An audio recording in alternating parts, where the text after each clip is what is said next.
Hello everyone, I'm here again. So we have problem number 2. The question is, the problem is mass flow rate of air is 2 kg per second, and the humidity ratio is increased from 0.010 to 0.015.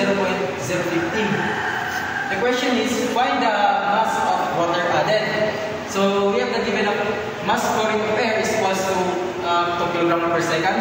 The humidity ratio number 2 is equals to 0.015, and the humidity ratio 1 is equals to 0.010. So atong makita is ang mass flow rate, the mass of water added. So we have the formula of the mass water added is equals to mass flow rate of air, and dry air is multiplied by the difference of the humidity ratio.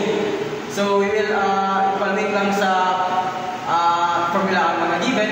So we have the 2 kg per second times the humidity ratio of 0.015 minus 0.010. So we will have the mass of water added.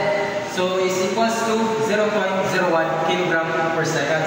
So that's all. Thank you.